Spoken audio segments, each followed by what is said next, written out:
Hello everyone, question and answer സീരീസിലേക്ക് എല്ലാവർക്കും സ്വാഗതം. ഇന്ന് നമ്മൾ ഡിസ്കസ് ചെയ്യാൻ പോകുന്നത് 2025 നടന്ന വില്ലേജ് ഫീൽഡ് അസിസ്റ്റൻ്റ് ക്വസ്റ്റ്യൻ പേപ്പറാണ്. First question, history of Kerala എന്ന പുസ്തകം രചിച്ചതാര്? സർദാർ KM പണിക്കറാണ് ഹിസ്റ്ററി ഓഫ് കേരള എന്ന പുസ്തകം രചിച്ചത്. മലയാളം സംസാരിക്കുന്ന പ്രദേശങ്ങളെ ഉൾപ്പെടുത്തി കേരളം രൂപീകരിക്കണമെന്ന് സൂചിപ്പിക്കുന്ന ഗ്രന്ഥം ഏതാണ്? 1.25 കോടി മലയാളികൾ എന്ന ഗ്രന്ഥത്തിലാണ് മലയാളം സംസാരിക്കുന്ന പ്രദേശങ്ങളെ ഉൾപ്പെടുത്തി കേരളം രൂപീകരിക്കണമെന്ന് സൂചിപ്പിക്കുന്നത്.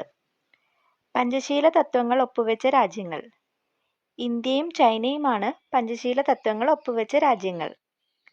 1857 കലാപത്തിൽ നാനാ സാഹിബ് നേതൃത്വം നൽകിയ സ്ഥലമേതായിരുന്നു? കാൺപൂരിലെ കലാപത്തിലാണ് നാനാ സാഹിബ് നേതൃത്വം നൽകിയത്. 1775 രണ്ടാം അമേരിക്കൻ കോണ്ടിനെന്റൽ കോൺഗ്രസ് നടന്നത് എവിടെയാണ്? ഫിലാഡൽഫിയയിലാണ് 1775 രണ്ടാം അമേരിക്കൻ കോണ്ടിനെന്റൽ കോൺഗ്രസ് നടന്നത്. ഐക്യരാഷ്ട്രസഭയുടെ ഇപ്പോഴത്തെ സെക്രട്ടറി ആര്? ആന്റോണിയോ ഗുട്ടറൻസ് ആണ് ഐക്യരാഷ്ട്രസഭയുടെ ഇപ്പോഴത്തെ ജനറൽ സെക്രട്ടറി. താഴെ തന്നിരിക്കുന്ന വാദങ്ങളിൽ പ്രാദേശികവാദത്തിന് ഉദാഹരണമല്ലാത്തത് ഏതാണ്? ചക്രവാതമാണ് പ്രാദേശികവാദത്തിന് ഉദാഹരണമല്ലാത്തത്. ആഗ്നേയശിലയുമായി ബന്ധമില്ലാത്ത സവിശേഷത തന്നിരിക്കുന്നവയിൽ നിന്ന് കണ്ടെത്തുക. ഇത് കേരളത്തിൽ ഏറ്റവും കൂടുതൽ കാണുന്നത് ഈ ശിലയാണ്. എന്താണ് ക്ലിഫ്?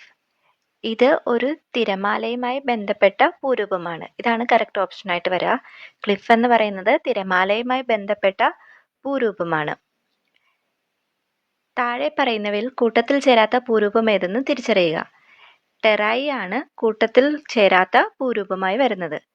കേരളത്തിലെ പ്രധാന ജലവൈദ്യുത പദ്ധതികളും അവ സ്ഥിതി ചെയ്യുന്ന ജില്ലയും തന്നിരിക്കുന്നു. ശരിയല്ലാത്തത് കണ്ടെത്തുക. നമുക്ക് PSC ഓപ്ഷനിൽ പറഞ്ഞേക്കുന്നത് ആൻസർ ശബരിഗിരി പത്തനംതിട്ടയാണ്. പക്ഷേ ഇതിലെ എല്ലാ ഓപ്ഷനും കറക്റ്റാണ്.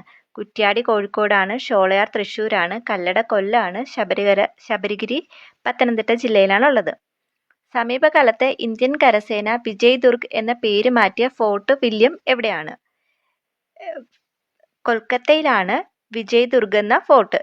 നേരത്തെ പേര് ഫോർട്ട് വില്യം എന്നായിരുന്നു. ചുവടെ തന്നിട്ടുള്ളവയിൽ നീതി ആയോഗിന്റെ ലക്ഷ്യങ്ങളിൽ ഉൾപ്പെടുന്ന പ്രസ്താവനകൾ ഏതെല്ലാം? ഓപ്ഷൻ 1, വ്യവസായ സേവന മേഖലകളിൽ സർക്കാർ പങ്കാളിത്തം കൂട്ടുക. വ്യവസായ സേവന മേഖലകളിൽ സർക്കാർ പങ്കാളിത്തം കൂട്ടുക. അത് നീതി ആയോഗിന്റെ ലക്ഷ്യമല്ല. നമുക്ക് 2 നോക്കാം. ആധുനിക സാങ്കേതിക വിദ്യയുടെ സഹായത്തോടെ നഗരങ്ങളെ സുരക്ഷിത ആവാസ കേന്ദ്രങ്ങളാക്കി മാറ്റുക. ആധുനിക സാങ്കേതിക വിദ്യയുടെ സഹായത്തോടെ നഗരങ്ങളെ സുരക്ഷിത ആവാസ കേന്ദ്രങ്ങളാക്കി മാറ്റുക. അതുണ്ടല്ലേ. ഇനി 3, പ്രബല മധ്യവർഗത്തെ സുസ്ഥിര സാമ്പത്തിക വളർച്ച നേടാൻ പ്രയോജനപ്പെടുത്തുക. ഇതുമുണ്ട്. അപ്പോൾ 2 and 3 ആണ് ഓപ്ഷനിൽ വരിക. 2 and 3 വരുന്നത് ഓപ്ഷൻ D ആണ്. ഓപ്ഷൻ D ആണ് കറക്റ്റായിട്ട് വരിക. ഇനി ഗാന്ധിജിയുടെ സാമ്പത്തിക ശാസ്ത്ര ചിന്തകളിൽ ഉൾപ്പെടുന്ന പ്രസ്താവനകൾ ഏതെല്ലാം? സമത്വത്തിൽ അടിയുറച്ച സമ്പദ് വ്യവസ്ഥയുടെ രൂപീകരണം. അതുണ്ട്. വൻകിട വ്യവസായങ്ങൾക്ക് മുൻഗണന. അതില്ല. സ്വയം പര്യാപ്തവും സ്വാശ്രയവുമായ പ്രാദേശിക സമ്പദ് വ്യവസ്ഥ. അതുണ്ട്. അപ്പോൾ ഓപ്ഷൻ 1 ഉം 3 ഉള്ളത് ഏതാ? ഓപ്ഷൻ C അല്ലേ? അതാണ് കറക്റ്റ് ആൻസർ. ചുവടെ തന്നിട്ടുള്ളവയിൽ തെറ്റായ ജോഡി ഏത്? A, ചാണക്യൻ അർത്ഥശാസ്ത്രം. അത് കറക്റ്റാണ്. അമർത്യ സെൻ ക്ഷേമ സാമ്പത്തിക ശാസ്ത്രം. അതും കറക്റ്റാണ്. മഹാത്മാഗാന്ധി ട്രസ്റ്റിഷിപ്പ്. അതും കറക്റ്റാണ്. ദാദാഭായ് നവറോജി മിച്ചമൂല്യ സിദ്ധാന്തം. അത് റോങ് ആൻസർ ആണ്. മിച്ചമൂല്യം സിദ്ധാന്തം അവതരിപ്പിച്ചത് കാൾ മാക്സ് ആണ്.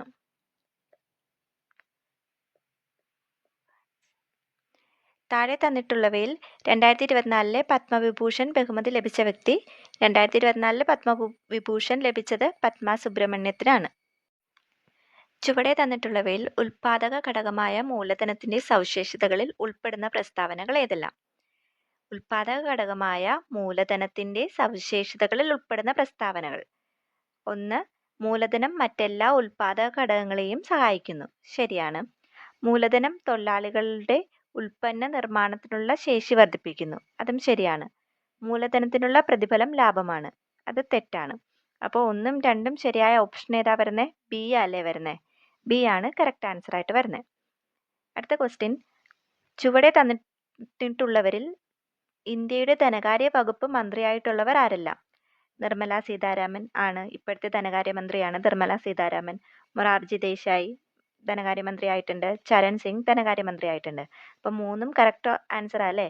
അപ്പം 3ഉം കറക്റ്റ് ആൻസർ ആയിട്ടുള്ള ബി ആണ് കറക്റ്റ് ആൻസർ. ചുവടെ തന്നിട്ടുള്ളവയിൽ ശരിയായ പ്രസ്താവനകൾ ഏതെല്ലാം? കൊട്ടനോപോളിസ് എന്ന് വിശേഷിപ്പിക്കപ്പെടുന്ന നഗരം ബോംബെ ആണ്. ഇന്ത്യയിൽ ഭക്ഷ്യവിളകളുടെ ഉൽപ്പാദനത്തിൽ ചോളത്തിന് 3-ാം സ്ഥാനമാണുള്ളത്. ചണനാരിനെ യൂണിവേഴ്സൽ ഫൈബർ എന്നും അറിയപ്പെടുന്നു. അപ്പോൾ ആദ്യത്തെ 2 ഓപ്ഷൻ ശരിയാണ്. 3-ാമത്തെ ഓപ്ഷൻ റോങ് ആൻസർ ആണ്. ചണനാരിനെ ഗോൾഡൻ ഫൈബർ എന്നാണ് അറിയപ്പെടുന്നത്. യൂണിവേഴ്സൽ ഫൈബർ എന്നറിയപ്പെടുന്നത് റയോൺ ആണ്. അപ്പോൾ 1ഉം 2ഉം ആൻസർ അല്ലേ കറക്റ്റ്? ഓപ്ഷൻ എ ആണ് കറക്റ്റ് ആൻസർ. മന്ത്രിസഭയിലെ മൊത്തം മന്ത്രിമാരുടെ എണ്ണം ലോകസഭയിലെ മൊത്തം അംഗങ്ങളുടെ 15% കവിയാൻ പാടില്ല എന്ന വ്യവസ്ഥ ചെയ്ത ഭരണഘടനാ ഭേദഗതി. 91-ാം ഭരണഘടനാ ഭേദഗതിയിലാണ് മന്ത്രിസഭയിലെ മൊത്തം മന്ത്രിമാരുടെ എണ്ണം ലോകസഭയിലെ മൊത്തം അംഗങ്ങളുടെ 15% കവിയാൻ പാടില്ല എന്ന് വ്യവസ്ഥ ചെയ്തത്. രാജ്യസഭയുമായി ബന്ധപ്പെട്ട ശരിയായ പ്രസ്താവനകൾ കണ്ടെത്തുക. 1. 2 ഭാഗം അംഗങ്ങൾ ഓരോ 2 വർഷം കൂടുമ്പോൾ പിരിഞ്ഞു പോകുന്നു. അങ്ങനെ രാജ്യസഭയിൽ നിന്ന് ഓരോ 2 വർഷം കൂടുമ്പോഴും 2 ഭാഗം അംഗങ്ങൾ പിരിഞ്ഞു പോകാറില്ല. അപ്പം അത് റോങ് ആയിട്ടുള്ള ഓപ്ഷനാണ്. രാജ്യസഭ ഒരു സ്ഥിരം സഭയാണ്. ശരിയാണ്. രാജ്യസഭ ഇന്ത്യയിലെ സംസ്ഥാനങ്ങളെ പ്രതിനിധാനം ചെയ്യുന്നു. അതും ശരിയാണ്. ധനബിൽ ആരംഭിക്കാനുള്ള അധികാരം രാജ്യസഭയ്ക്ക് ഇല്ല. അതും ശരിയാണ്. അപ്പോൾ 2, 3, 4 ഓപ്ഷൻ 2, 3, 4 ശരിയായ പ്രസ്താവനയാണ്. അപ്പോൾ ആ പ്രസ്താവനകൾ മാത്രമാണെന്ന് പറയുന്ന ശരി എന്ന് പറയുന്ന ഓപ്ഷൻ സി ആണ് കറക്റ്റ് ആൻസർ. തദ്ദേശ സ്വയംഭരണ സ്ഥാപനങ്ങൾക്ക് ഭരണഘടനാ അംഗീകാരം ശുപാർശ ചെയ്ത കമ്മിറ്റി. PK തുങ്കൻ കമ്മിറ്റിയാണ് തദ്ദേശ സ്വയംഭരണ സ്ഥാപനങ്ങൾക്ക് ഭരണഘടനാ അംഗീകാരം ശുപാർശ ചെയ്തത്. താഴെ തന്നിരിക്കുന്നവയിൽ ഭരണഘടനയുടെ 4-ാം അധ്യായത്തിൽ പെടാത്തത്. തുല്യ ജോലിക്ക് തുല്യവേതനം, അത് വരുന്നില്ല. ഏകീകൃത സിവിൽ നിയമം, അതും വരുന്നില്ല. സംഘടനാ സ്വാതന്ത്ര്യം വരുന്നുണ്ട്. പൊതു തൊഴിലിൽ തുല്യ അവസരം, അതും വരുന്നുണ്ട്. അപ്പം 3ഉം 4ഉം ഓപ്ഷൻ വരുന്ന ഓപ്ഷൻ ഡി ആണ് കറക്റ്റ് ആൻസർ. 2024 ലോക്സഭാ തെരഞ്ഞെടുപ്പ് സമയത്ത് മാതൃകാ പെരുമാറ്റച്ചട്ടം ലംഘിക്കുന്നതും ക്രമക്കേടുകളും പരാതികളും അറിയിക്കുന്നതിന് പൗരന്മാർക്ക് വേണ്ടി ഇന്ത്യൻ തെരഞ്ഞെടുപ്പ് കമ്മീഷണർ തയ്യാറാക്കിയ മൊബൈൽ ആപ്ലിക്കേഷൻ സി വിജിലാണ്. 2024 ലോക്സഭാ തെരഞ്ഞെടുപ്പ് സമയത്ത് മാതൃകാ പെരുമാറ്റച്ചട്ടം ലംഘിക്കുന്നതും ക്രമക്കേടുകളും പരാതികളും അറിയിക്കുന്നതിനും പൗരന്മാർക്ക് വേണ്ടി ഇന്ത്യൻ തെരഞ്ഞെടുപ്പ് കമ്മീഷൻ തയ്യാറാക്കിയ മൊബൈൽ ആപ്ലിക്കേഷനാണ് സി വിജിൽ. ചേരുംപടി ചേർത്തവ പരിശോധിക്കുക. യൂണിയൻ ലിസ്റ്റ് പ്രതിരോധം ആണവോർജം. സംസ്ഥാന ലിസ്റ്റ് കൃഷി മത്സ്യബന്ധനം. കൺകറന്റ് ലിസ്റ്റ് മദ്യനയം ബാങ്കിങ്. ഇത് റോങ് ആൻസർ ആണ്. മദ്യനയം വരുന്നത് സംസ്ഥാന ലിസ്റ്റിലും ബാങ്കിങ് വരുന്നത് യൂണിയൻ ലിസ്റ്റിലുമാണ്. അപ്പോൾ 1ഉം 2ഉം മാത്രമാണ് ശരി. അപ്പോൾ ഓപ്ഷൻ ബി ആണ് കറക്റ്റ് ആൻസർ. നിലവിലെ കേന്ദ്ര പാർലമെന്ററി കാര്യ വകുപ്പ് മന്ത്രി ആരാണ്? നിലവിലെ കേന്ദ്ര പാർലമെന്ററി കാര്യ വകുപ്പ് മന്ത്രി കിരൺ റിജ്ജു ആണ്. സംസ്ഥാന മനുഷ്യാവകാശ കമ്മീഷനുമായി ബന്ധപ്പെട്ട പ്രസ്താവനകളിൽ ശരിയായത് കണ്ടെത്തുക. 1993 ഡിസംബർ 11-നാണ് സംസ്ഥാന മനുഷ്യാവകാശ കമ്മീഷൻ നിലവിൽ വന്നത്. അല്ല, ഡിസംബർ 12-നാണ്. 1993 ഡിസംബർ 12-നാണ് സംസ്ഥാന മനുഷ്യാവകാശ കമ്മീഷൻ നിലവിൽ വന്നത്. ചെയർപേഴ്സൺ ഉൾപ്പെടെ 3 അംഗങ്ങളാണ് കമ്മീഷനിലുള്ളത്. ശരിയാണ്. വിരമിച്ച ഹൈക്കോടതി ചീഫ് ജസ്റ്റിസ്, ഹൈക്കോടതി ജഡ്ജി ആയിരിക്കും മനുഷ്യാവകാശ കമ്മീഷന്റെ അധ്യക്ഷൻ.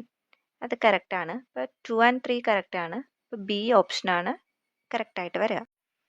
വിവരാവകാശ നിയമത്തിന്റെ ലക്ഷ്യങ്ങളുമായി ബന്ധപ്പെട്ട പ്രസ്താവനകളിൽ ശരിയായത് കണ്ടെത്തുക. അഴിമതി നിയന്ത്രിക്കുന്നതിന് ശരിയായ പ്രസ്താവനയാണ്. ഉദ്യോഗസ്ഥർക്കിടയിലെ ഉത്തരവാദിത്ത ബോധമുണ്ടാക്കുന്നതിനും, അതും കറക്റ്റാണ്. ഗവൺമെന്റിന്റെ പ്രവർത്തനങ്ങൾ സുതാര്യമാക്കുന്നതിന്, അതും ശരിയാണ്. അപ്പം 3 ഓപ്ഷനും ശരിയായ ഓപ്ഷൻ ഡി ആണ് കറക്റ്റ് ആൻസർ വരിക. ലോക തണ്ണീർത്തട ദിനം എന്നാണ്? ഫെബ്രുവരി 2 ലോക തണ്ണീർത്തട ദിനം. കേരള സംസ്ഥാന തൊഴിൽ വകുപ്പ് മന്ത്രി ആരാണ്? ഇപ്പോഴത്തെ കേരള സംസ്ഥാന തൊഴിൽ വകുപ്പ് മന്ത്രി എന്ന് പറയുന്നത് ബിന്ദു കൃഷ്ണയാണ്. ബിന്ദു കൃഷ്ണയാണ് തൊഴിൽ വകുപ്പ് മന്ത്രി. കേരളത്തിൽ ആകെയുള്ള രാജ്യസഭാ സീറ്റുകൾ എത്ര? 9 രാജ്യസഭാ സീറ്റുകളാണ് കേരളത്തിന് ആകെയുള്ളത്.